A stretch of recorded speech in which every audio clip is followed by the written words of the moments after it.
Hello, hello, hello. Welcome to another episode of the GSMC Wrestling Laureate Podcast brought to you by the GSMC Sports Network.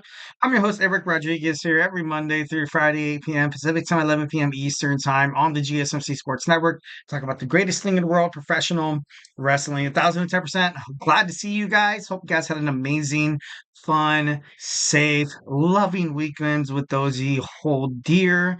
Hope you guys, just got off a fresh start of some football. I know some Monday Night Football's on right now.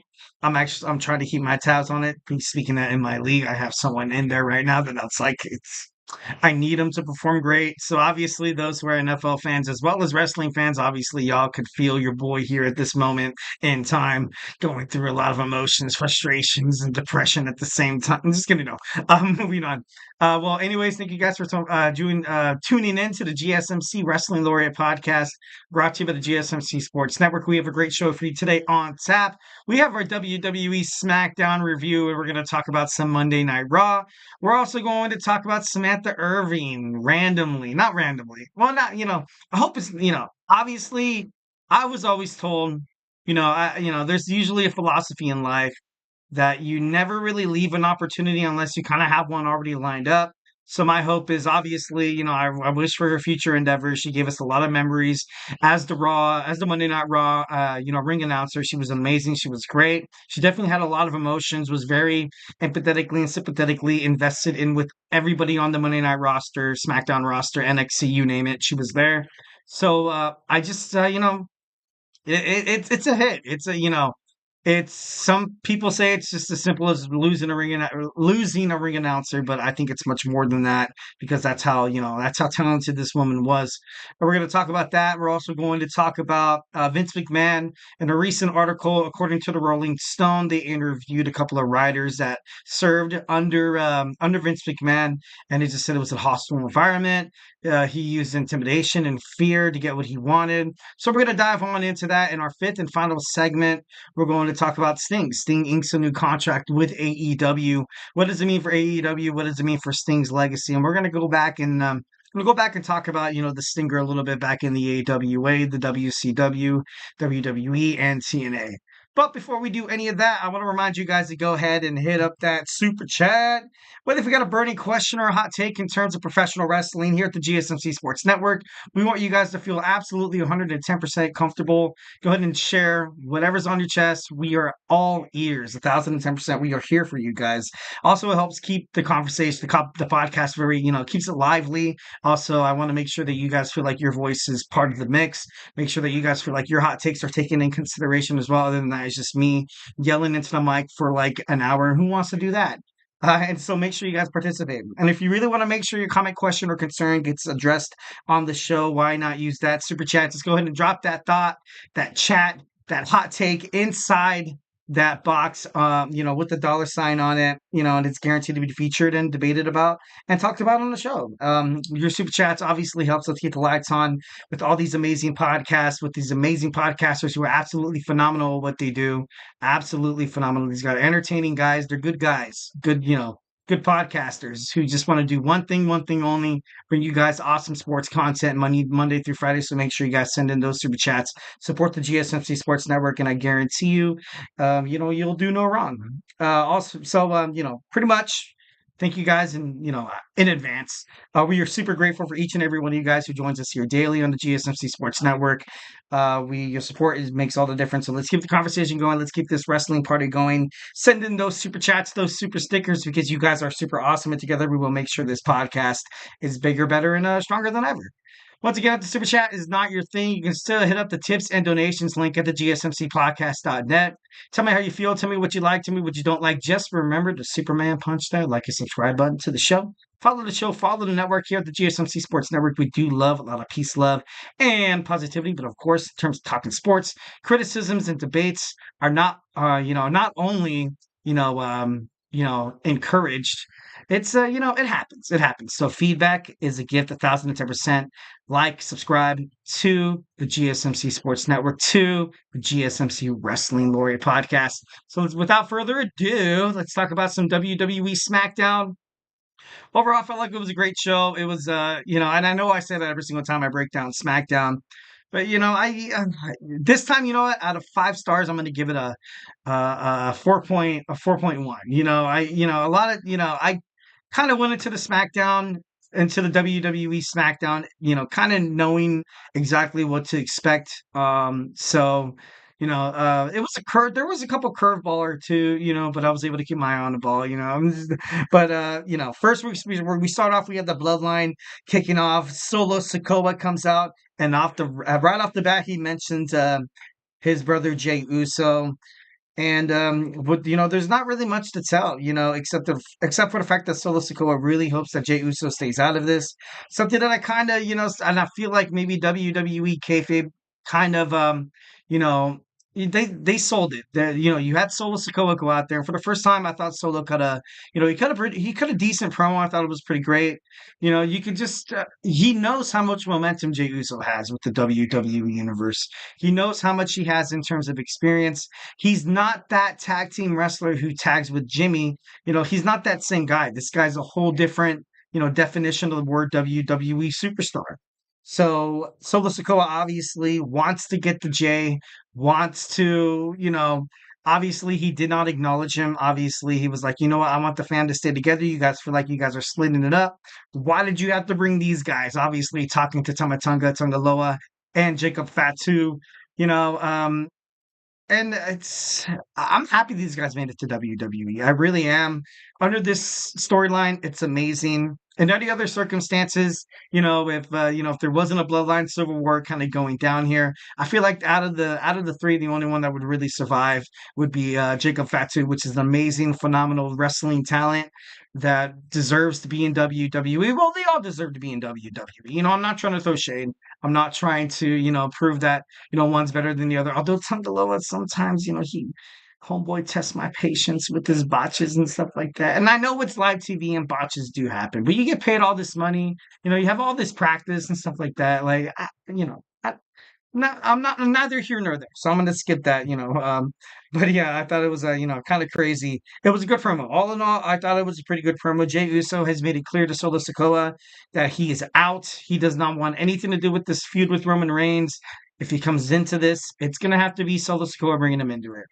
You had that backstage promo with Roman trying to apologize to Jimmy as well. Last time you saw Jimmy Uso going with Jey Uso in the same ring, in the same arena. You saw them going at it at WrestleMania 40, and it wasn't really great. So you can hardly you have to what Jey Uso is going through. Like, he does not want to be part of this, which is 1,010%. Wrestling fans want him to pursue his singles career, and he's been doing fantastic. He is the WWE Intercontinental Champion, knocking off one of the most dominant uprising future stars of WWE with Bron Breaker.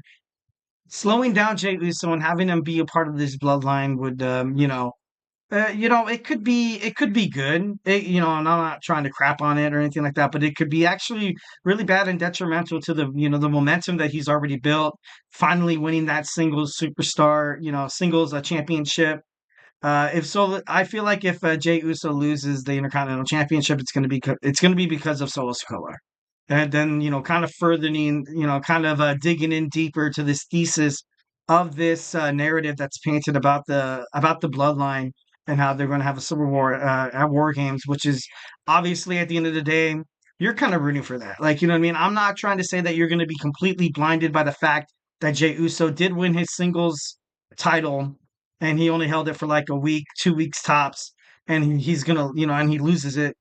But if somehow, some way, Solo Sikoa kind of gets involved, I feel like at this point, and that's just me as a WWE Universe kind of guy, um, I feel like ultimately, obviously, won't be okay for his singles career.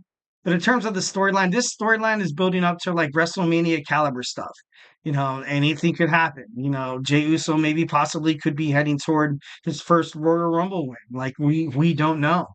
But at the end of the day, if I had to kind of bet the house on it, I would rather, then you have both these storylines that are kind of hanging in the balance.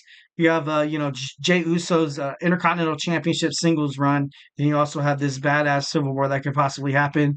Can he have both? Can he be the Intercontinental Champion and maintain, relevancy, or kind of help Jimmy and Roman along this Civil War? I think it's possible. I definitely think it's possible, especially heading toward I don't really think the brand split is going to be really that tight until maybe WWE Raw starts on Netflix. Other than that, I feel like until then, both they're on the same network, they're on the same USA network. These guys are literally traveling together. You saw Jimmy Uso on Monday Night Raw last week. You saw Tiffany Stratton. So there's no doubt in my mind that there's probably going to be more of a crossover that a lot of people don't really, they're not anticipating and seeing. But in terms of the storyline with the Civil War with the Bloodline, I feel like I don't want to see him lose the Intercontinental title. I think he's a great champion right off the bat. He's so over. He is so over with the fans. But then again, makes me kind of contemplate and be like, you know what?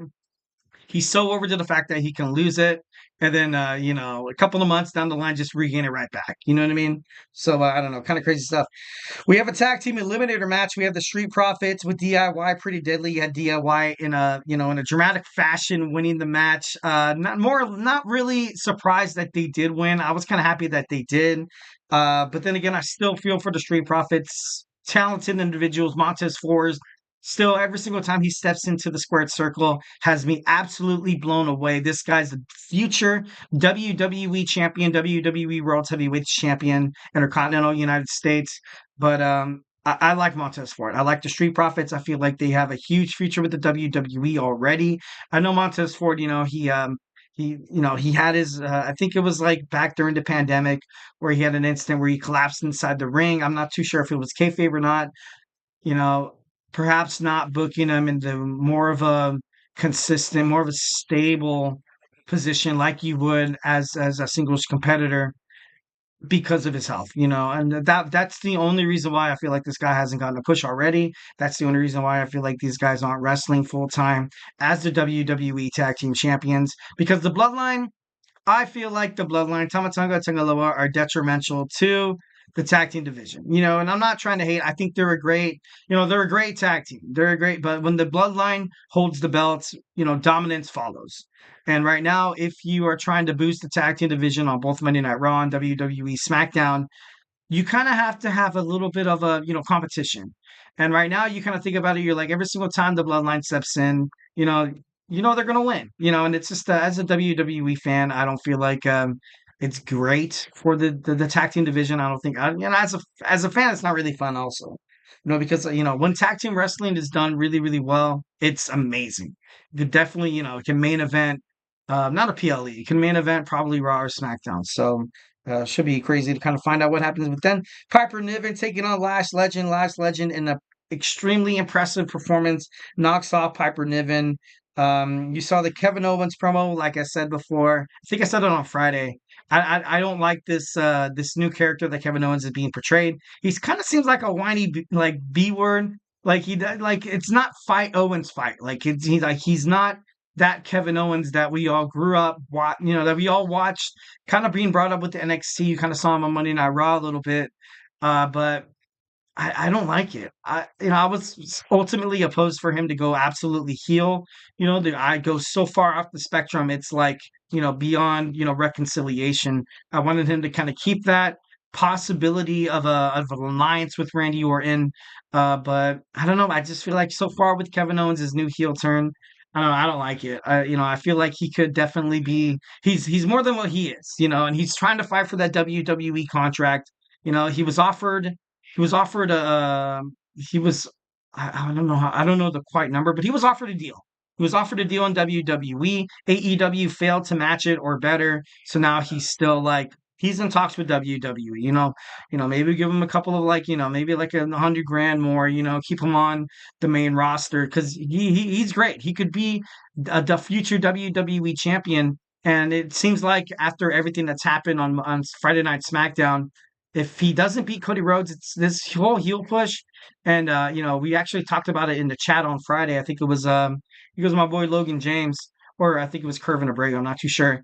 But like it's pointless. Like it seems like why would you do it? Why would you have Kevin Owens turn on Cody Rhodes and stuff like that? But I don't know. It's kind of crazy. Rapidly finishing this up. I know I'm running out of time. You saw Motor City Machine Guns in their debut on Friday Night SmackDown take down A-Town Down Under and Legado del Fantasma. Nia Jax teamed up with the WWE inaugural Women's Speed Champion Candace LeRae, knocked off Bayley and Naomi. Roman Reigns at the end of the night once again refused to acknowledge Solo Sikoa, and at the same beat down because Jimmy Uso was telling him that, hey man, we need help, but he refuses to listen. I feel like he did try to kind of reconcile with Jey, but I don't know. As of right now, Jey Uso is he's off the table. So who will Roman and Jimmy try to get to join their crew? And only time will tell. All right, guys. So hey, do not go anywhere. We're going to talk about our Monday Night Raw talk. We're going to preview it. Also talk about some of the hot topics on the brand as well. So hey, do not go anywhere. I feel like I'm losing my mind. Is everybody in the world blind? Please, Lord, give me a sign, a sign. I feel like I'm losing my mind. Is everybody in the world blind? Please, Lord, give me a sign, a sign. I wanna be the greatest. Everybody on the fake shit. I look around and feel like everybody is the fakest. I make this every day and I'm impatient, hoping one day I blow up from the basement. Statement, the top is so vacant. I don't hear shit that I think is amazing. Waiting for my day when I'm playing sold out shows for 1,000 faces. Hey, give me that crown, get in my way and to be put down. It ain't your place, all this my town. If I want that shit, then I'll get it right now. I'm losing it, the noose it fits. I'm losing shit, a stupid myth. You choose to live or choose to dip. You choose to fight or lose your grip and lose a gift. I feel like I'm losing my mind. Is everybody in the world blind? Please, Lord, give me a sign, a sign. I feel like I'm losing my mind. Is everybody in the world blind?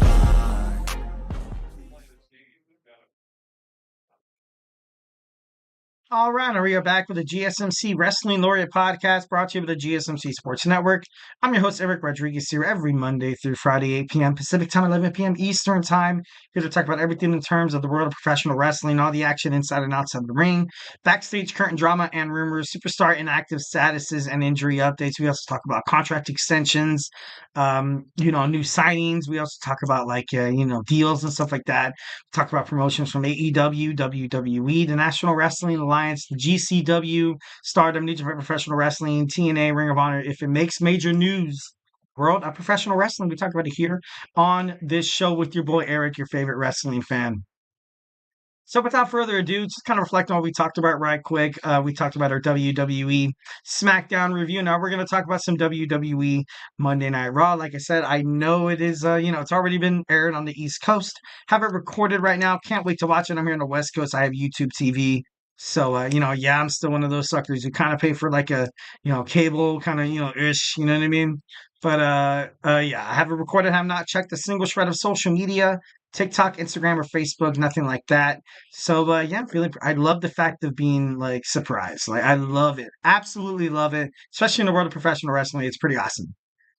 All right, so before we dive on into the next segment, we're going to talk about something that's obviously very important to our channel. We need your guys' support, your love, your caring support.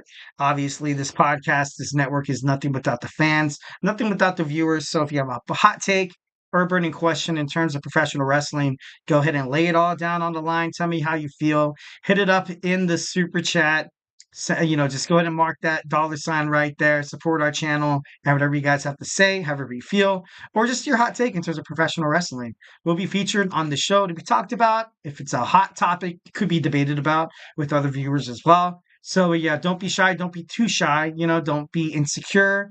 Just go ahead and drop it inside that chat. Would absolutely love to hear your guys' hot takes in the world of wrestling. I just don't want to be yelling at the mic for an hour. Obviously, who wants that? Who wants that? I love fan engagement every single time the audience engages. It's just, it just makes it better. Just makes it better. Obviously, we are super thankful for each and every one of you guys. You guys are the reason we make this possible on the GSMC Sports Network. So just know that we love you.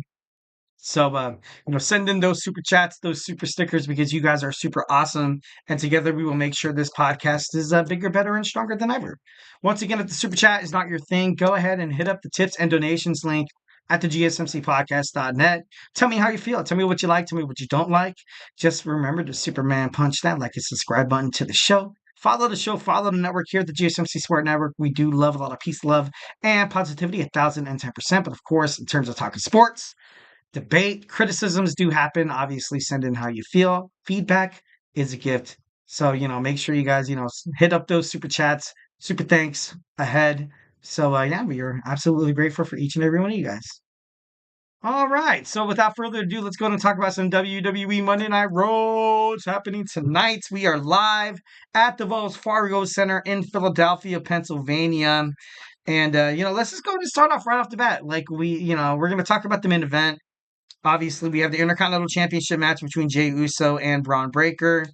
Will Jey Uso ultimately drop the ball? With everything going down with the Bloodline, a lot of distractions. Maybe a nice way, and I mentioned about it in the previous segment.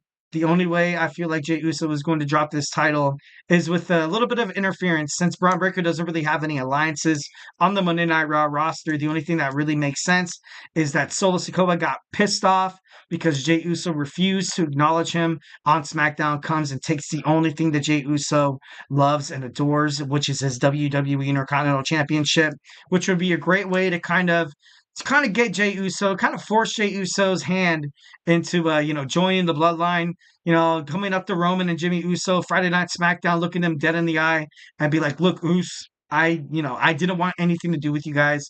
I wanted to stay on the sidelines, watch you guys figure it out, but my hand is forced. I have no other choice but to challenge Solo Sikoa and this new Bloodline because they cost the only thing in this world that matters to me, the WWE Intercontinental Championship. So maybe that could be possibly a way. I know, like I said, it already aired on the East Coast. So, a lot of you guys probably looking at me or watching this be like, man, this guy's an idiot. That's not what's going to happen, bro. But me as a wrestling fan, like I said, I have not checked it out. I don't know what happened. I feel like that'd be a pretty good storyline if you had to ultimately rid Solo Sikoa of Jey Uso of his Intercontinental Championship. The only thing that makes sense is the said argument about Solo Sikoa and the Bloodline getting involved in his match. So it could happen. It could happen. It's still obviously very much in the air, but if that doesn't happen, Jey Uso is going to easily win. It'd be no sense to kind of have these guys go back and forth, dropping the title to each other. But this is definitely the future of WWE. Both the young studs going at it. Bron Breakker, obviously the future of WWE. Jey Uso has been hot. He's been popular. He's been more than ever. So the time to pull the trigger on his singles run is now. So right now, probably out of everybody in the Bloodline, it's kind of funny to say, with the former champion, Sami Zayn, you also have, Jimmy, Jay, Solo, Jacob, the Tongans, Roman Reigns. I feel like the only person in the family right now that's kind of, with his back against the wall would definitely have to be Jey Uso. Like, do I, join my family's biz, or do I, continue eating on Monday Night Raw and winning being a winner, maintain his WWE Intercontinental Championship? It's going to be a difficult decision, because I feel like if he is, immersed in the Bloodline Civil War storyline heading toward WWE Survivor Series November 2nd, it's, something's got to give 1,010%. And if it's time, I feel like the time is now. Like, I feel like he's so over right now to the point where, like, yeah, he can drop the belt to Bron Breakker tonight. Yeah, he can. Definitely 1,010%.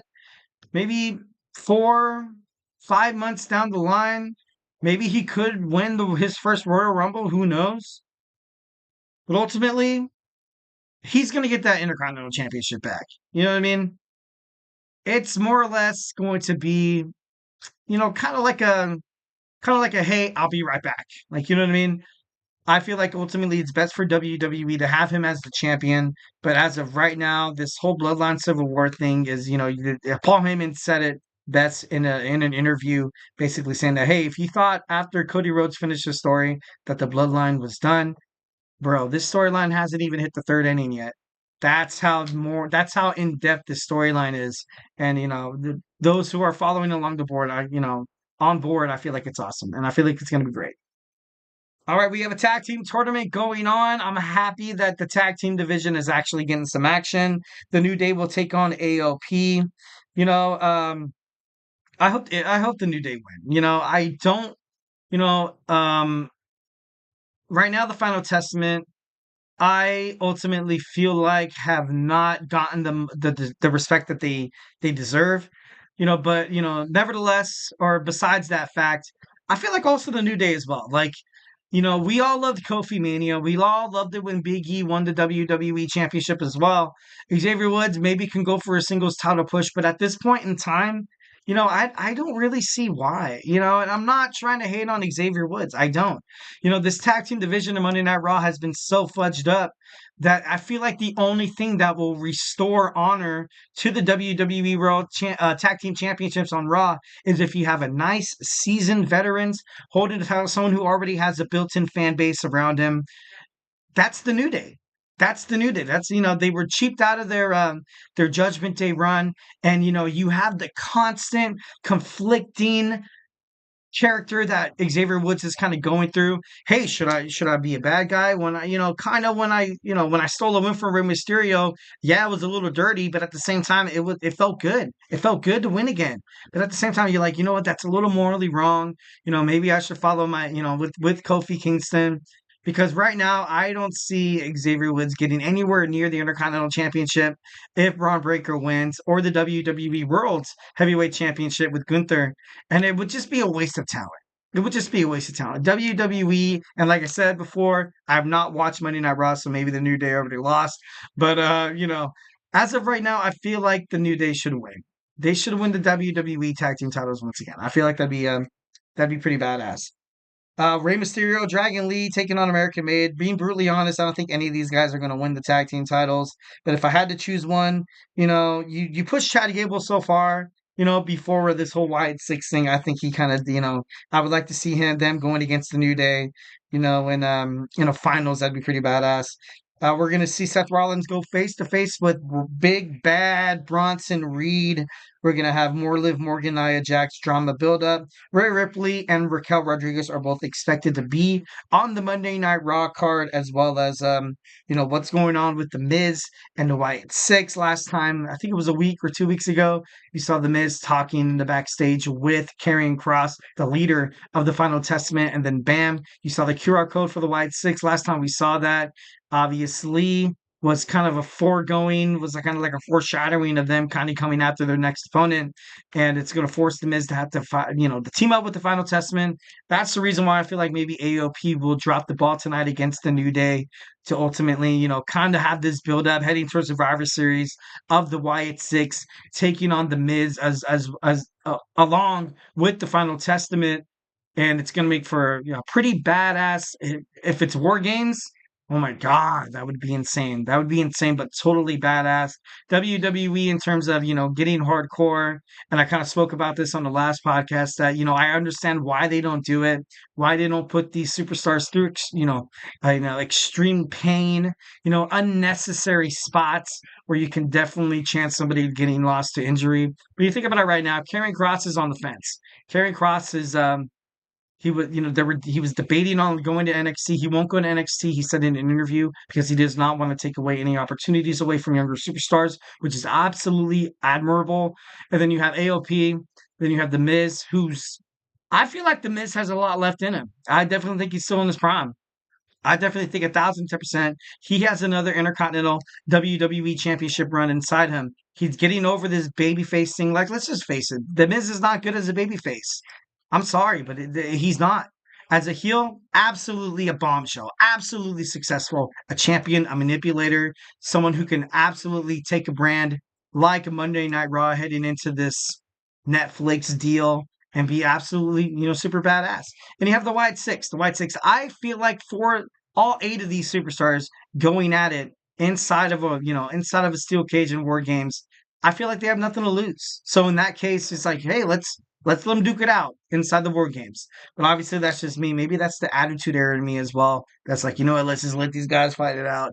But anyways, Moving on, that was my WWE Monday Night Raw rant. Now we're going to talk about some Samantha Irvin news. She leaves WWE. Is there any possibility that she could follow the footsteps of her fiance and wind up in AEW? Does she have a future career lined up? We're going to dig into that when we come back. So, hey, do not go anywhere. Looking for your daily fix of sports talk without having to pay for it? GSMC Sports Network is available on YouTube. Just search GSMC Sports Network. Get your fix of daily sports talk shows on YouTube, absolutely free. NFL, college football, NBA, MLB, MMA, UFC, fantasy football, and so much more. GSMC Sports Network has shows running all day long, with new sports shows starting every 2 hours. Just like on your favorite cable sports channel, except GSMC Sports Network is absolutely free. Just search GSMC Sports Network on YouTube to catch one of your new favorite shows, like the GSMC College Football Podcast, Chip Shot Football Podcast, Hoops and Heels Women's Sports Podcast, GSMC Basketball Podcast, and so many more. Check it out for yourself. GSMC Sports Network, now available on YouTube absolutely free. Search GSMC Sports Network on YouTube right now.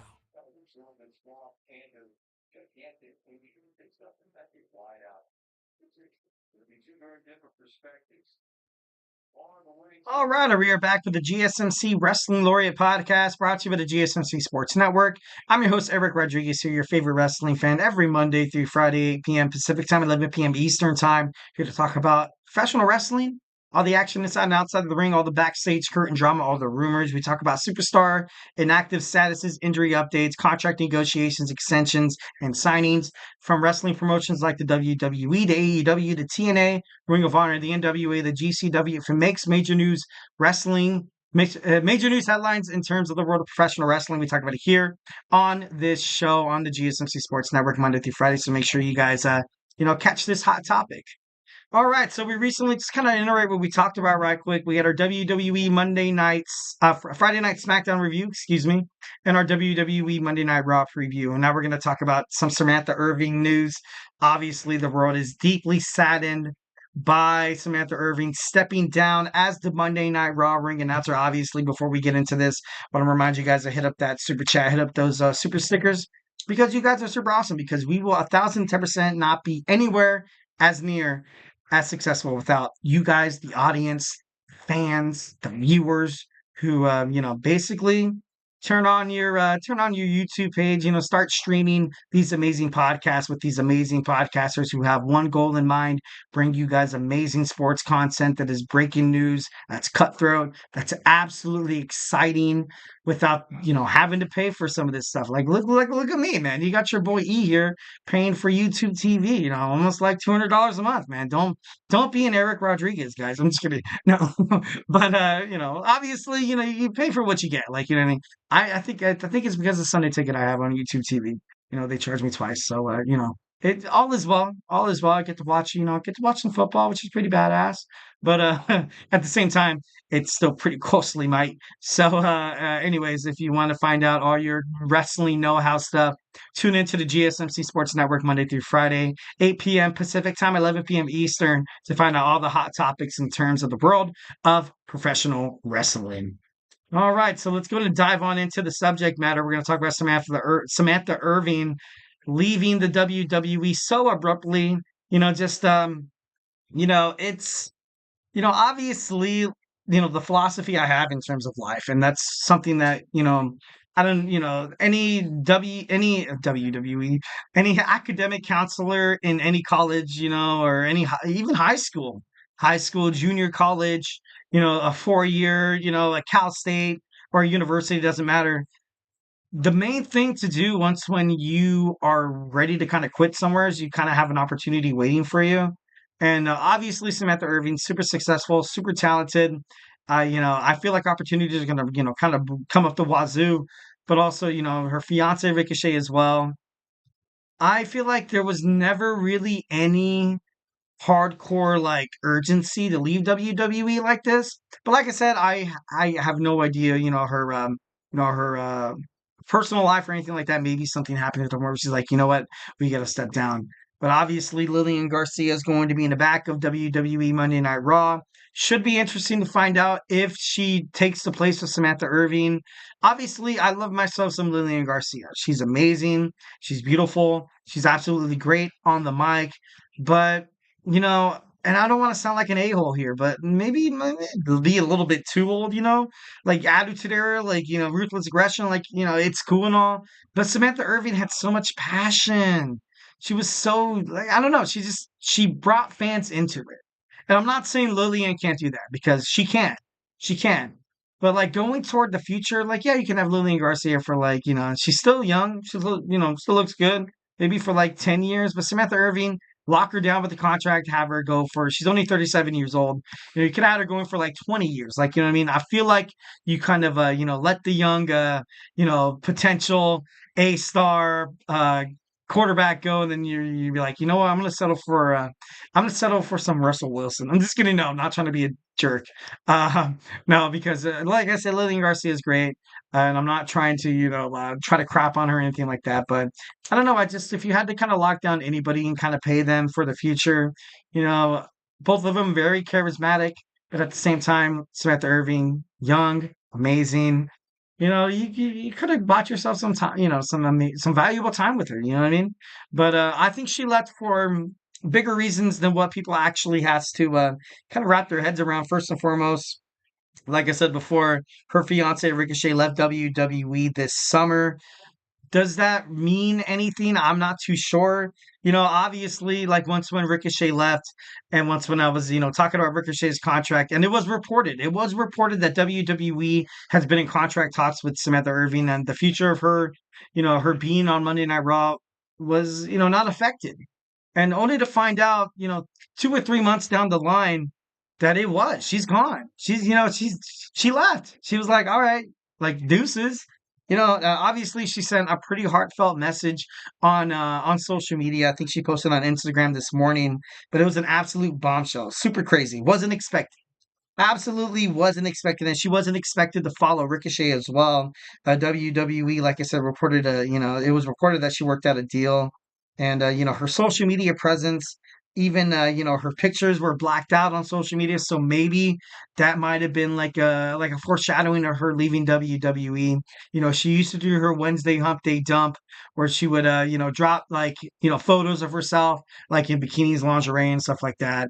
Obviously, she stopped that. Like I said, and I don't want to sound like a know-it-all. I don't. Believe me, that's one of my pet peeves in life is to be like, dude, I hate being around people who feel like they're always right, who can't bend to anybody else's will, like it's our way or the highway. But I felt like when Ricochet left WWE, when he signed with AEW for a better opportunity, more television time, also just someone who appreciated his physical capabilities inside the sports circle more than WWE did. Like, I'm sorry, I feel like WWE, they wasted Ricochet, and it was kind of it sucked. But then I was like, I talked about Samantha Irvin possibly leaving with him, and at the end of the day, I was like, you know what? I feel like right now, after seeing how Ricochet's contract and his negotiations happen inside WWE, because he was written off Monday Night Raw after a spear by Bron Breaker on an escalate through the windshield.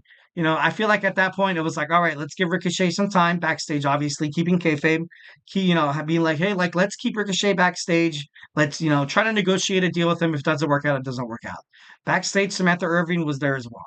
Like, you know what I mean? You're basically, the presence that she created with her own brand, she basically made herself her own brand, which was smart, which is exactly what you're supposed to do when you have a given opportunity. I think CM Punk said it in an interview, or damn it, he said it where, he was talking about kind of being, no, he was talking to Roxanne Perez. He was talking to Roxanne Perez on NXT when he came face to face with her. And he was like, you know what, kid?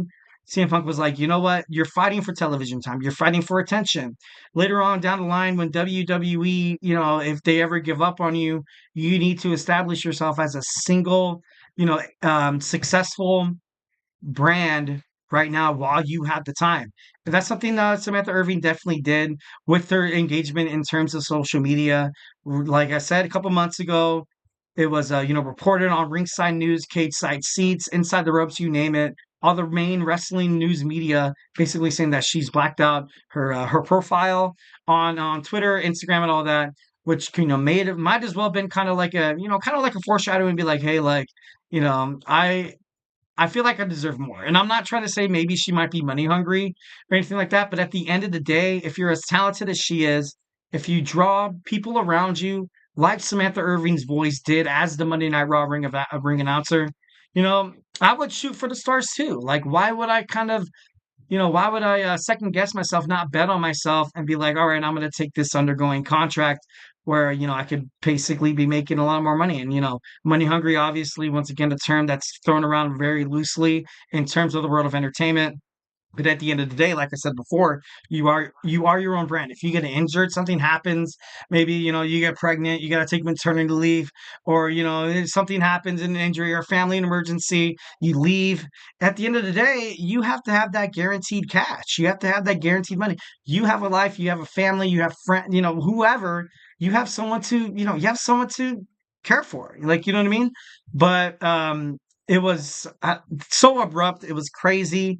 Obviously, Samantha Irving leaving WWE without so much of a goodbye to the WWE universe. I'm just kidding. No, like, she did post on social media. I guess if you're not on social media, I would have kind of liked her to be on Monday Night Raw tonight to say bye. Obviously, I heard reports that Lillian Garcia is returning to that full-time announcing spot. I got that message actually like 2 minutes ago, and that's it's kind of sad. It would have been cool to kind of have her come out and be like, this is Samantha Irving's last show, so say goodbye basically.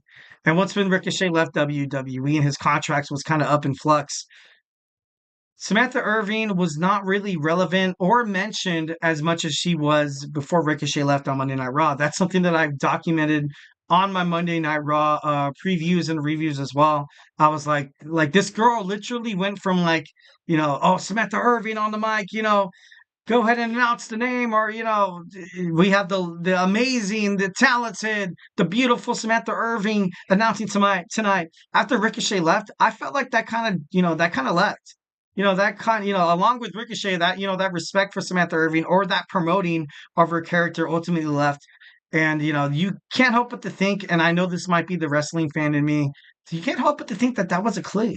That was a context clue. You had to, pay attention to nonverbal cues, pay attention to some business cues that might determine, future aspects of someone's desire, someone's decision to leave the business. And Samantha, she's gone, and it sucks. I thought she was great. She was highly invested in WWE emotionally.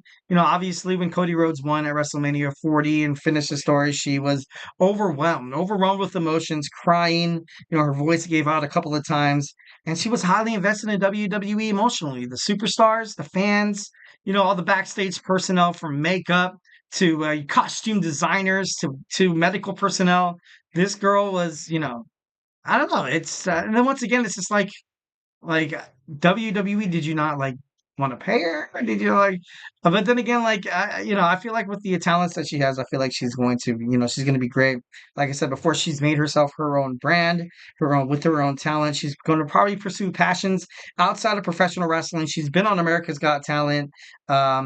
But let's go ahead and play with some of the conspiracy theories here. What if she follows her fiance and winds up on All Elite Wrestling, which is amazing for Tony Khan? That'd be awesome.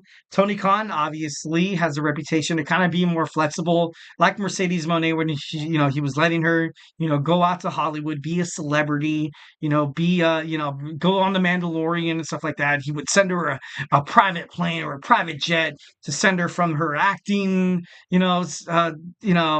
her shoots or whatever back to AEW, wherever they were on the nation or around the globe. Now they're international.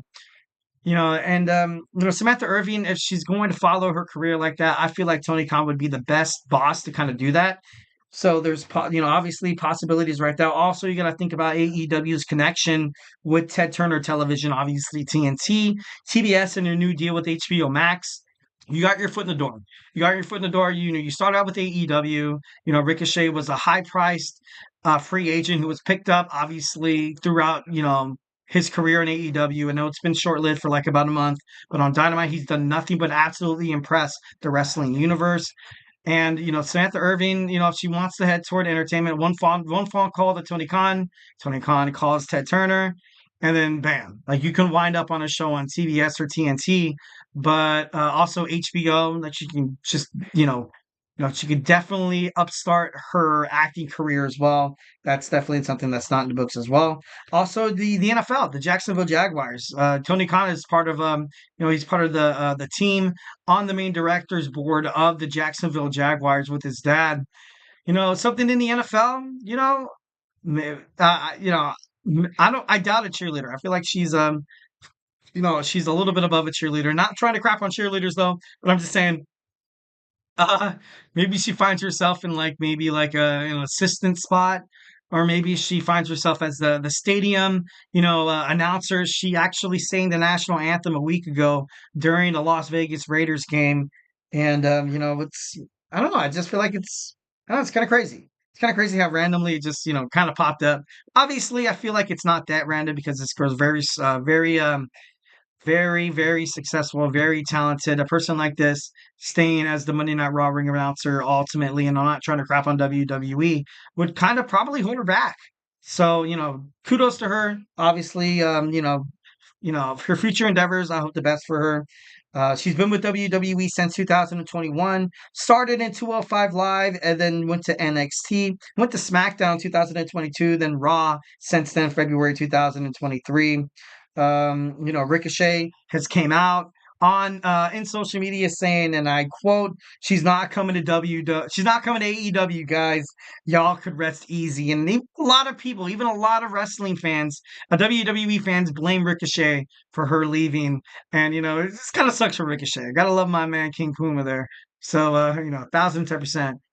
All right, now I got a couple of chats from my man right now, Anthony Mazzano, who just joined the chat. I don't like about these dirt sheets, man, is they say a WWE star passes away when people just read that headline. They assume an actual competitor passed. Why not just say a family member passed?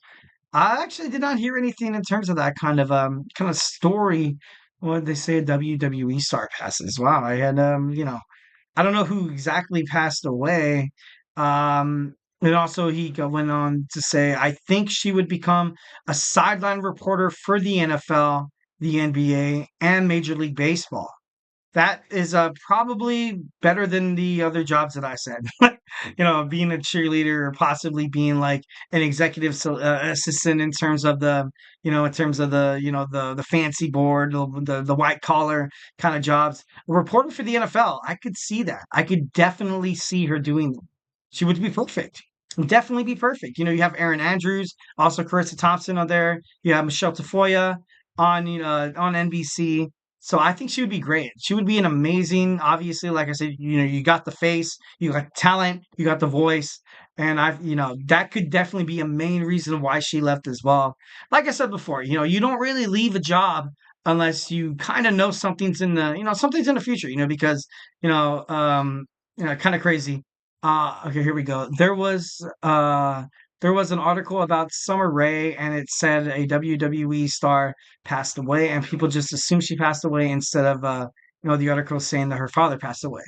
So for wrestling fans, I don't know, maybe just the lack of paying attention to detail, maybe perhaps that people see a headline or people just read like a little snippet of an article, or it's released on social media and then people absolutely run away with it.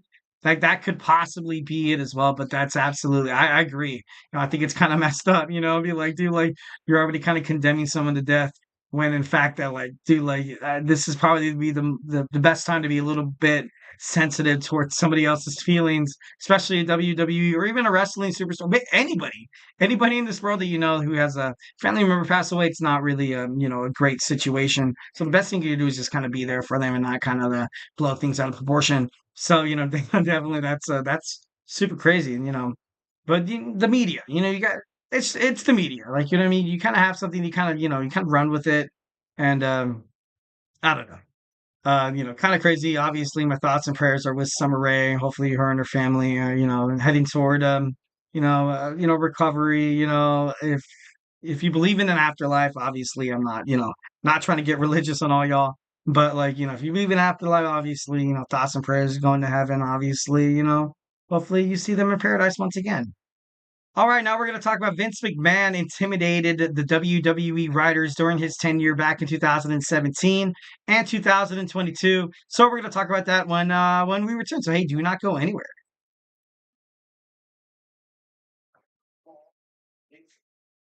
For the best and latest podcasts available anywhere, go to the podcast app on your cell phone and type in GSMC to access free content-rich podcasts on health and wellness, book reviews, sports, entertainment, relationships, social media, movies, technology, finance, and even weird news. Subscribe and download the GSMC Podcast Network's family of shows, available everywhere podcasts are found.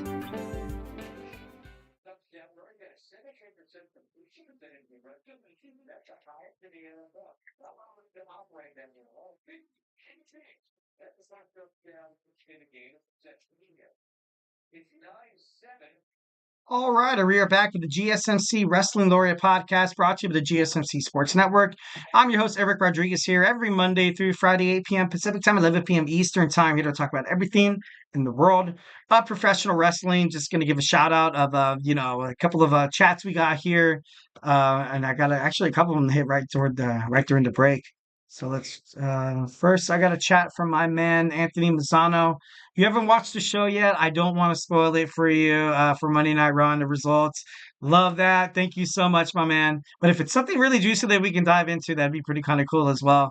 But like I said, I have not checked a single shred of social media, no TikTok, Instagram, or Facebook about, because I'll definitely love to be surprised 1,010%.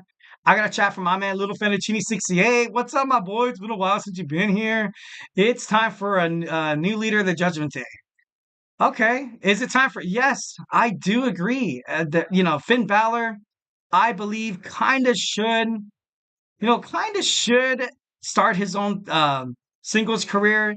After you saw Damian Priest and Rhea Ripley left, I was like, you know what? I kind of don't want anything a part of this, Judgment Day anymore. But then again, after 6 months of their existence, I did kind of condemn them. I thought a great addition to the Judgment Day would possibly be Bronson Reed to kind of be that new muscle that Finn Balor needed, or Finn Balor absolutely just, cleaning house, knocking out Carlito, JD McDonough, and just kind of starting his own thing would be pretty badass. Got a chat from Anthony Mazzano again. That does not shock me, man. Vince McMahon would intimidate writers because at the end of his run with WWE, he had a tendency to rip up scripts before pay-per-views and the weekly shows. And that's true. That's actually something I was going to mention, during my segment as well, that it got so bad to the point where Vince McMahon literally was such an egomaniac, was such a man who never really cared about anybody else's plans, who would basically hire a bunch of yes men writers. Like, you know what I mean? Every single time you have to write a word or a sentence, or maybe even a letter. They'd be like, it had to be approved by Vince McMahon. And it made for bad wrestling. There was obviously a couple of instances, which I'm going to get into right now, where it possibly could have, where it was decent, not the best, but it's actually much more that WWE needed. Outside of creative writing individuals, it was actually reported on social media and a lot of the wrestling media news outlets that Triple H is actually looking for, new, fresh writers. Like, I mean, new. I mean, like he, definitely was like, you know what, we need to bring new eyes, new heads, new ideas, and stuff like that. So, it doesn't really surprise me. It was his way or the highway. Little Fettuccine right here. Should Damage Control add a male member to the group? I think that'd be pretty cool. I feel ultimately that I feel like this new day and age of professional wrestling, they've been flirting with the fact that they might add intergender tag team championships. Of course, obviously, with the promotion of Damian Priest and Rhea Ripley as the Terror Twins, going across the brand to kind of defend. That would be interesting. That would be pretty. I would honestly love to find out, or if you have a couple of suggestions of tag team, or someone who would tag team with Io Sky and Kairi Sane. Right off the bat, right off the bat, keeping that Japanese style, New Japan Professional Wrestling / Stardom kind of style would be kind of cool to see Shinsuke Nakamura, but he's already booked right now. I doubt he would come back. I got a chat from my man Daniel Mikhail. Thank God Samantha Irvin is gone. She was so overrated. I ultimately, I thought she was great. I did think she was, I do think she's great. She's a Monday Night Raw announcer, and she got famous off of the way she interacted with the fans, the way she was able to kind of hold herself up during, her in-ring presentation, during the way she kind of announced people. As soon as Ricochet left, she was basically, kind of dropped by WWE. They didn't mention her after that. Possibly she could overrated. I think she's talented. I think she's talented. We were talking about it earlier in the segment beforehand that perhaps that she can wind up on the NFL as a sideline reporter. My man Anthony Mazzano, shout out to that amazing idea. I feel like that would be 1,010% great for her to do that. Then we have my man, Little Fettuccine. Is Tiffany cashing in on Crown Jewel? I feel like at this point she has to. She has to. My overall storyline is at the end of the match. You see Nia Jax. Maybe maybe some way somehow she loses. Liv Morgan wins the WWE Crown Jewel Women's Champion or whatever they like to call it. And then, Raquel Rodriguez comes out, beats her down. You have all of the Judgment Day on Nia Jax, and she's left beaten, battered inside the ring. And Tiffany Stratton's going to cash on Nia Jax. Just, a lot of foreshadowing details and clues that you see on WWE Smackdown. I feel like that'd be pretty badass. So one War Games match this year, right? I don't know if there should be a women's War Games match. I would absolutely love to see a women's War Games match. That'd be badass. You have Team Rhea Ripley going up against Team Liv Morgan. That would be so cool. Oh my God. And with the new innovative matches that the women in WWE has kind of been, facing, you see dumpster matches, now you see steel cage and stuff like that. Ladder matches, the women's Money in the Bank match as well. Sometimes you could hit a couple of violent spots there. So I would, oh my God, that would be amazing. That would be amazing. When is The Rock coming back? The Netflix premiere? That could be possible. I feel like, yes, that could be possible, but ultimately, I know that I read in a report that WWE is making this Netflix premiere into like its own kind of like this PLE. You have John Cena coming back. What if he goes face to face with The Rock? I ultimately think the Bloodline Civil War or the Bloodline drama will wind up on Netflix. As opposed to the USA Network. The USA Network, I by all means I respect and I love the USA Network. But right now on Monday Night Raw, you don't really have that top guy. You had Gunther recently winning the WWE World Heavyweight Championship about 2 or 3 months ago. Before then, it was Damian Priest. They took a chance on Sami Zayn. So I feel like right now, like the kind of let's experiment on some of these young superstars. I feel like it kind of belongs to the USA Network, which makes me think that that's where SmackDown will go. That makes me think that that's the reason why you saw Michael Cole and Corey Graves go to SmackDown as well. Well, Corey Graves stayed, but you saw Michael Cole come because you have to have, I feel like WWE is planning for SmackDown to kind of be that B show, especially with a 10-year billion-dollar deal with Netflix. You kind of owe it to Netflix to kind of have all the hot superstars, all the craziness happen, because they're out there, trying to, put WWE on the map. Who is she cashing in on? I think Nia Jax, 1,010%. The Bloodline War Games match should be enough for Survivor Series. Give it like an hour. I believe it will last an hour. It's going, I feel like we're going to have like 3 or 4 matches. I hope it's not like 3 or 4 because, I'm a huge fan of old school pay-per-views. Obviously, I was brought up during the Attitude Era where you would see on Unforgiven, Judgment Day, Backlash, No Way Out. You'd have like 8 or 9 matches with all the titles being defended. Obviously, that's not the new WWE. Triple H, Paul Levesque, basically his philosophy in WWE is quality over quantity, as opposed to AEW's Tony Khan, who has 4 matches during the pre-show, which is cool. It all depends what kind of a wrestling fan you are. You know what I mean? Sometimes people complain that AEW has a long pre-show. In that case, it burns the fans out, But if you have a hot, Main event, like what you saw with Bryan Danielson going up against Jon Moxley at AEW's Wrestle Dream. I feel like ultimately it was it's a good decision. It's a good decision. If you can back it up with the main event, it's a good decision. All right, so Vince McMahon intimidated WWE writers. Not too shocked to hear this news in an article by the Rolling Stones. They spoke to 6 former WWE creative writers, saying that Vince McMahon was in the writers' room backstage, back in the conference rooms and stuff like that during the production meetings, and he ruled by fear and intimidation, ruling with an iron fist. Writers described McMahon's creative room as a hostile environment in 2016 to 2022. Five of the writers actually wanted to stay anonymous during everything because of fear of retribution from WWE, their former colleagues, and rabid wrestling fans. The verbal abuse actually was very common during the ride, in the writers' room. But not only in the writers' room, actually, but throughout the corporate headquarters inside WWE, writers were subjected to racist, xenophobic, and also offensive storylines with talents like, for example, like Muhammad Hassan, R-Truth, Titus O'Neil, and Mark Henry. Former WWE employee Brittany Abrams was fired after objecting and actually trying to stick up for herself during racist acts of racism during in the writers' room or during WWE headquarters allegedly. I've obviously got to say allegedly.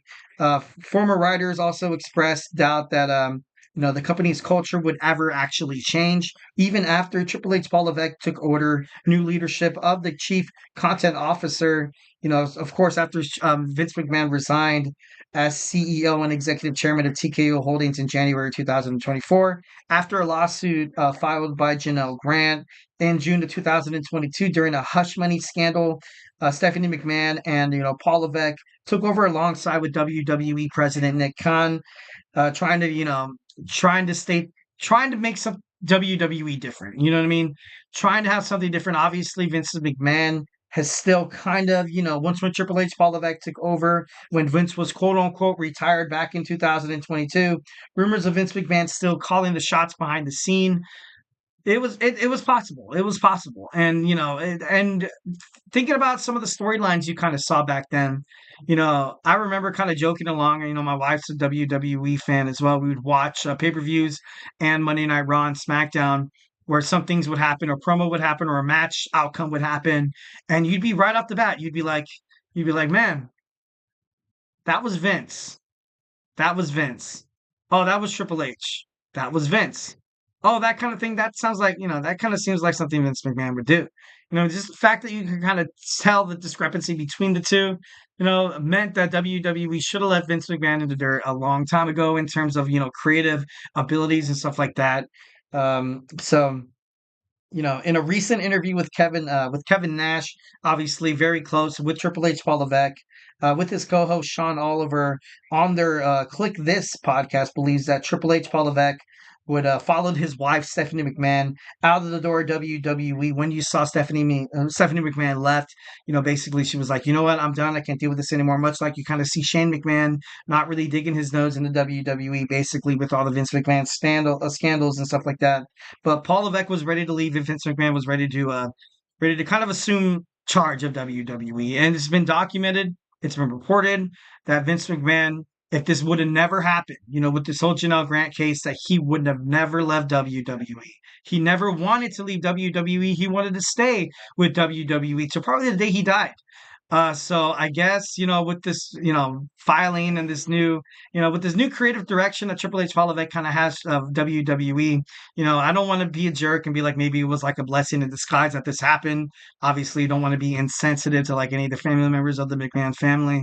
But I don't know. It just seems like this new take that professional wrestling had. Vince McMahon back in the day, a lot of bad stuff. A lot of bad stuff. I don't know if any of you guys watched that Netflix documentary. A lot of bad stuff. Also, he was the main reason why why professional wrestling turned out to be so mainstream. So at the same time, like, you hate him for being the man he was. But I would say probably in the beginning of his career. But at the same time, at the beginning of his career, he did some messed up too. I don't know. It's kind of like kind of like grabbing a double-edged sword, like whatever side you grab. is, it's gonna cut you, it's gonna make you bleed, it's gonna hurt. So I know it's kind of crazy. Kevin Nash also said in the backstage of the WWE environment, and he said it's night and day different. It's night and day different. So obviously those reports of Triple H, Paul Levesque not really changing the environment of racism, xenophobic slurs, offensive language in corporate headquarters. I ultimately feel like it, that I feel like it's wrong. Like don't necessarily, backstage morale. WWE superstars were interviewed. Also, WWE, personnel was interviewed and talked to as well, saying that this is just a different environment. Just absolutely, you see Triple H, Paul Levesque actually just like cleaning house, being like, look, this is how we're gonna handle things. We don't really want things to kind of be lingering over. Any negative publicity. We want all the employees here to kind of feel like they serve a purpose, that they're appreciated, but most importantly, just to feel comfortable to come to work. I know a lot of you people could actually, relate to this. You have a 9 to 5 job or just any job, you want to go and not have to deal with bull spit. Like, you know what I mean? You don't want to deal with like, that one employee who just absolutely like bags on you all the time, or just seems like he's a womanizer. He's too aggressive toward the men. Maybe has a little man complex. Maybe perhaps he, maybe like some people actually they deserve to kind of get their ass kicked when they're younger to kind of shape them up. Maybe some person never got that beating. Like I'm just kidding. But overall, like I know it's just not really a comfortable situation. And according to Kevin Nash, he says WWE's night and day different, and I kind of believe that. You see better bookings right now with the right superstars getting their pushes, like for example, like Cody Rhodes, Rhea Ripley as well. You have a lot of young talent, a lot of people that you can cheer for. So definitely love that. I think it's I feel like WWE's headed toward the right direction. Obviously, it's going to take a lot of work, a lot of scandals, a lot of BS that Vince McMahon kind of left lingering over his shadow. That I feel like Paul Levesque actually kind of has to clean up his father-in-law's mess. But with Vince McMahon in charge, it was bad. Like during 2016, 2022, it was very, very bad. Think about the Rusev storyline. With I feel bad for Rusev, man. I feel like Vince McMahon kind of had the hots for Lana, or allegedly. So he would like just put her in these these kind of sexual demeaning roles where she would make out with Bobby Lashley, Dolph Ziggler. It was bad. Obviously, it did detrimental effects to their marriage. They recently got divorced. But then again, like who could basically live with like watching your wife make out with one of your colleagues on on live TV, at your work, you know what I mean? Like it's not easy, and it plays a factor. And I'm not saying that's the reason why they broke up, but it definitely would serve a lot of hostility toward them, because you can never really look at your significant other the same. Obviously, there are actors, out there in Hollywood that like you can see somebody like, I don't know, but a lot of people are different. A lot of people are different. Also, the Jason Jordan, Kurt Angle segment where his illegitimate son was Jason Jordan. Obviously, it was it was reported by not WWE, by anonymous reports, that the reason why this storyline went through was literally a prank from Vince McMahon on Kurt Angle, based on his his dating history with dating African American women. Where he was like, you know what, we're gonna have Jason Jordan come in. He's gonna be your illegitimate son. Ha ha ha ha. So fuck. Like, I mean, I did a segment where I felt like Kurt Angle was punished by WWE. He was punished by Vince McMahon, and this thing kind of happening right now just just shows that I was exactly right. And not much of a surprise based on basically on who Vince McMahon, or who Mr. McMahon was, and that's kind of heartbreaking, kind of crazy. And then you also had that Roman Reigns push where he was being forced down the throats of WWE fans. No one wanted to see Roman Reigns win. He peaked too early, and it wasn't Roman's fault. It wasn't Roman's fault. And Roman Reigns turned it into a heel, obviously in the beginning of like 2000 and the 2020s was a good deal. I don't think that was Vince McMahon at all. I think that was more of a Triple H, Paul Levesque kind of thing. The only thing that kind of, shed light during this whole thing was when Kofi Mania was happening, which was amazing, which was great. He got this push of a future superstar that it was Kofi Kingston, which of course we thought. Then on an episode of Friday Night SmackDown, he took on Brock Lesnar, where Brock Lesnar destroyed him, winning the WWE Championship in under 10 seconds. Once again, killing it. Not killing it in a good thing, but killing the momentum that you could possibly have to kind of redeem yourself as a WWE writer. It's kind of crazy. NXT was only the shining star. Obviously, that was Triple H's baby. Vince McMahon, quote unquote, didn't want to touch it. He didn't want to touch it. You saw NXT stars thrive in NXT, but of course, NXT was a developmental brand. So then you saw some of these superstars come to the main roster, SmackDown and Raw, only to walk into a buzzsaw the hands that was Vincent Kennedy McMahon, who was in charge now of their creative storylines, which was awful. Probably the worst decision anybody could make to kind of put these young superstars who were getting so much positive information in terms of their career as wrestlers, you know, having Vince McMahon he didn't know what to do with him. And, you see a lot of like Malachi Black, EC3, you saw, Keith Lee, you saw Indy Hartwell come up. You also saw Ember Moon, and it just the only person that kind of shined was Baron Corbin. But Baron Corbin pissed off WWE creative Vince McMahon, and then he was buried. He lost his Money in the Bank chances. Then he was put under BS storylines like the Constable, Happy Corbin. It was just bad. It was very, very bad. It was crazy. The reports that Vince McMahon actually never remembered the storylines that he thought of the week before. So he would book these superstars in matches that like every week, every other week. Some of the promos, it was exactly the same. I remember Triple H in the ring with Vince McMahon, and he was kind of crying. He was upset. I remember watching this on Monday Night Raw, and like he was basically saying like, you're getting too old for this. It wasn't really put into perspective or put into words, but you can just kind of tell that Vince McMahon was actually sad. You can tell that he was literally losing his mind. He didn't know exactly how to handle WWE anymore. You get old, and then that's not trying to crap on that or anything like that. Everybody gets old, but like he literally like lost his mind. He had no idea what he booked the week before. He was driving these WWE superstars insane, and he was kind of a jerk. Like I said, ruling with an iron fist, being intimidating, having people fear him, which in his mind was the right way to kind of go. If you're a manager, if you're a boss of any kind of line of work, if it's fast food or if it's like a business or like a school, whatever. You never ever want to kind of have that hostile environment surrounding the situation at work. Nevertheless, kind of affecting the way we kind of go out there and we make money. Like what I mean. This is something that you have to do. So surviving life, you got to go out there, have a job, bam, make money, have a roof over your head, have food on the table for your kids or for yourself, whatever. You have car payments, you have rent, you have bills, water, trash, electricity. Like, it's all part of life. You got to go out there and make money. And if you're going to make things into a hostile environment, it's just not worth it. It's just not worth it 1,010%. So that's kind of something that Vince McMahon, no, he was ready to retire. He was ready to retire, obviously. But I don't know, it's kind of crazy to kind of dive into that. All right, guys, we took so long on that segment. I deeply apologize, but definitely love hearing a lot of what you guys have to say. Thank you so much for participating in the chat. We're gonna get done with this for a fifth segment. We have Sting, the Icon, inks a new contract with AEW, so we're gonna talk about that when we return. So hey, do not go anywhere.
All right, we are back with the GSMC Wrestling Laureate Podcast, brought to you by the GSMC Sports Network. I'm your favorite wrestling fan, Eric Rodriguez, here every Monday through Friday, 8 p.m. Pacific Time, 11 p.m. Eastern Time on the GSMC Sports Network to talk about the thing we love the most, professional wrestling. We talk about all the action inside and outside the ring, backstage curtain drama and rumors. We talk about superstar and active statuses, injury updates. We talk about contract negotiations, extensions, and promotion signings. We talk about brands like WWE to AEW to TNA to the GCW to the Ring of Honor.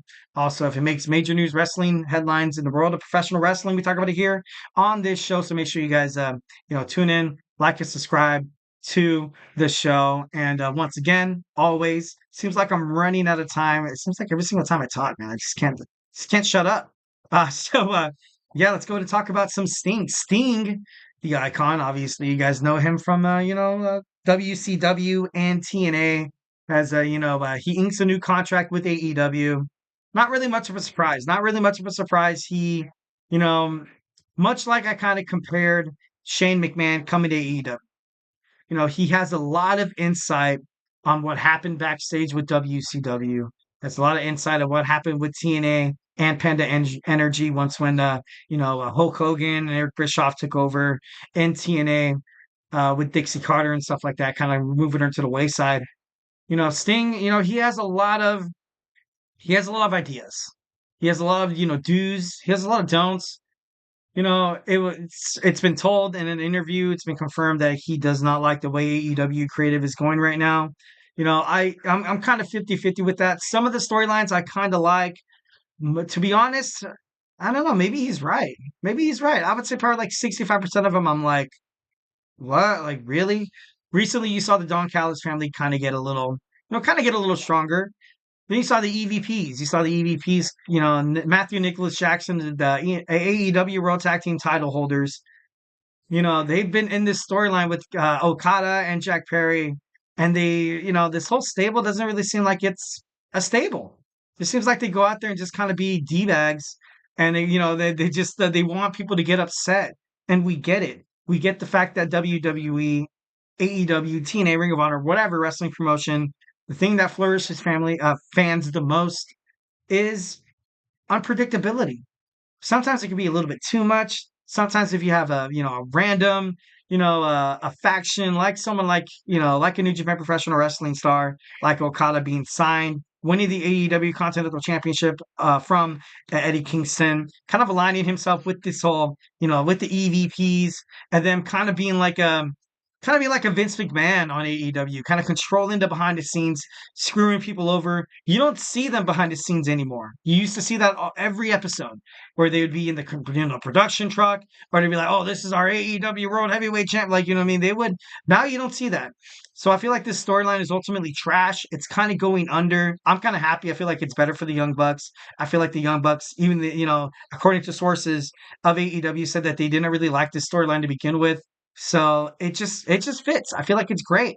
But Sting obviously feels like he can fix whatever's wrong. With All Elite Wrestling, you have all the talent in the world, and I mean all the talent to make this brand something amazing. Obviously, you saw Bryan Danielson, quit his full-time AEW career. Well, not quit, but obviously he lost the match, and he said if he loses the title, he's gonna quit, wrestling and stuff like that full-time. So, there's possibly, a lot of young stars. You had Adam Cole come back. MJF, Daniel Garcia just signed a new contract. Then you have this, you had Roderick Strong. You also have Hook without an FTW championship. He's the future star of AEW. You have maybe Samoa Joe possibly coming back. You have the Chris Jericho and the Learning Tree. You have a lot of dudes, man. You have a lot. And you could borrow superstars from Ring of Honor and New Japan Professional Wrestling and the CMLL. You can, get all these guys on your brand. So right now, Tony Khan is in a good spot. Having somebody like Sting kind of hop onto the bandwagon and kind of join his, creative team could possibly be, super, super duper awesome. But according to Sting, he basically said that he's basically, it's a licensing agreement. So basically, he's kind of like a WWE Legends deal, where he can kind of help behind the scenes but make appearances at AEW as well. Last time we saw Stinger was, him helping out his former tag team champion, the one he beat, who they were undefeated. The ones who beat Matthew Nicholas Jackson to win those tag team titles, and then you had that tournament start. That's kind of crazy. I feel like that's when I got deeply invested in AEW was once when that happened, and then then you had Sting retire, Darby Allin was left on his own with those tag team titles and just, he had no choice but to relinquish them.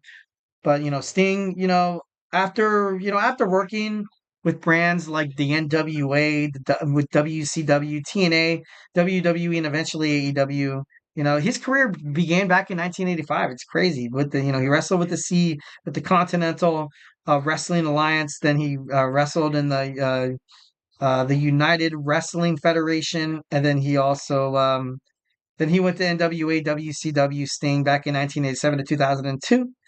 Obviously back in NWA, fighting guys like Larry Zbyszko, Mike Rotunda, and also the Great Muta. And then in WCW, fighting guys like Ric Flair, Hulk Hogan, Lex Luger, Diamond Dallas Page, Vader, and Randy Savage. And then he, after that, kind of went under. After you saw WCW go over, once when Vince McMahon bought it, Stinger kind of looked at everything. He's like, you know what, I know what's waiting for me in WWE, which Vince McMahon in an interview said that he would have never done that to Sting, but we all know that's kind of BS. When WCW talent came to WWE, they were absolutely buried. No one really got any chances. The only person that kind of stuck through it all, put his head down. He's like, you know what, I'm going to be a worker. This is the only opportunity I have to wrestle right now, was Booker T. And I feel like that's the reason why Booker T is one of the best wrestlers in the professional wrestling industry. He's a two-time Hall of Famer with himself, with the Harlem Heat, with Stevie Ray. He deserves all the flowers right now. Booker T was definitely one of the best cases coming out of WCW. He came in as the WCW champion, winning on that final Nitro, beating Scott Steiner, and it was it was kind of surreal, the whole moment. It was very surreal, but you can understand why Sting didn't want anything to do with what Vince McMahon had planned for these WCW superstars. And you couldn't blame him. You couldn't blame him. He's like, you know what, I'm good. I'm going to go to some second-rate wrestling where I'm probably going to be offered and probably get 3 times less the money that I could have had in WWE if he would have signed, even if he was buried.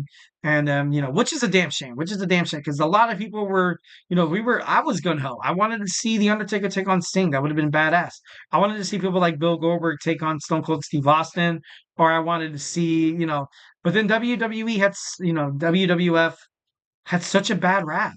He had such a bad rap, and the way it was, like I said, it could have been done better. And if it was done better, I feel like WWE would have had a lot of more talent heading into the new generation of the Ruthless Aggression era. Obviously, you did see superstars like Batista, John Cena. You saw JBL come out of being like a devil's advocate with the Undertaker, the Ministry, and then you saw him become like this, this billionaire who invested in stock markets, and he was actually a pretty good heel. You had a lot of these young superstars, like Randy Orton, and obviously back in the, you had Edge too, who needed a heel turn to, eventually find out what booking is best for him. Then, you had the vets like, Triple H kind of heading toward the end of his career. You also had, Shawn Michaels. Then you had The Undertaker, who was famously known on SmackDown. And, you had a lot of these superstars that could have possibly had maybe a little bit of help. Like, imagine if they would have done Sting, good in WWE/WWF. Maybe he could have found success there. Maybe he could have found success there. Like, we don't know. And that's the question, obviously, that's the $1 million question, is what would have happened? Like, so it's just, I don't know, it's just crazy. But, like I said before, AEW signed Sting to a licensing agreement / Legends deal. If obviously WWE does Legends deal. It's been reported that he's upset with AEW creative talents, not talents, but, the direction, the writers.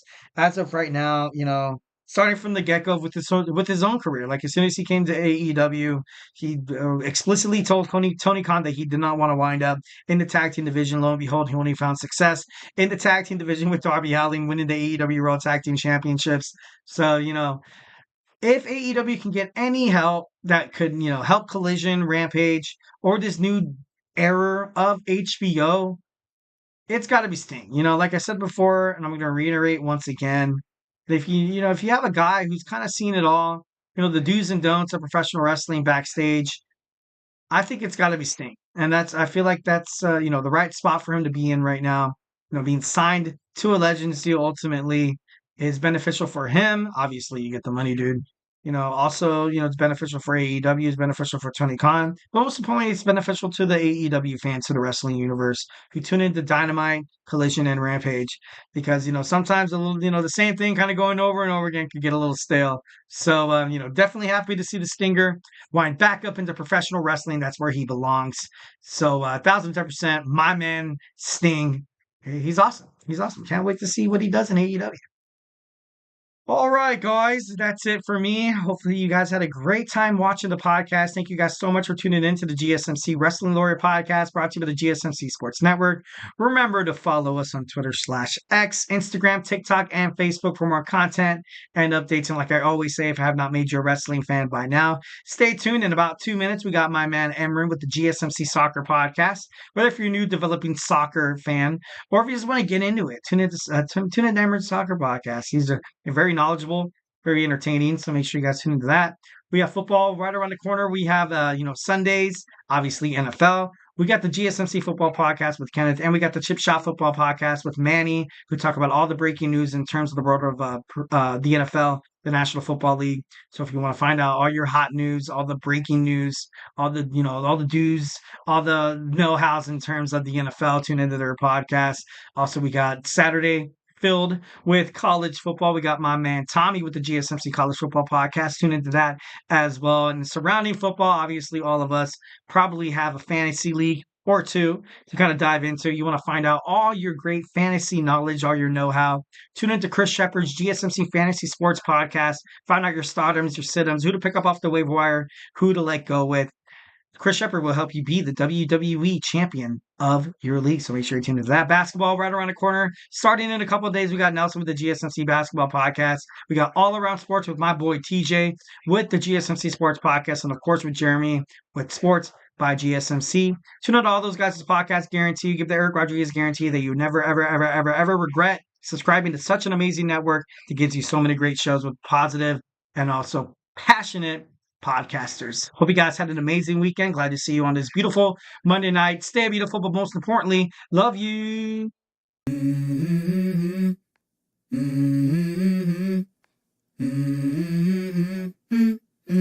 Let's go. I wake up to a little bit of drool on my pillow, feel like it's gonna be a bad day. Yeah, I'm tired of shit and the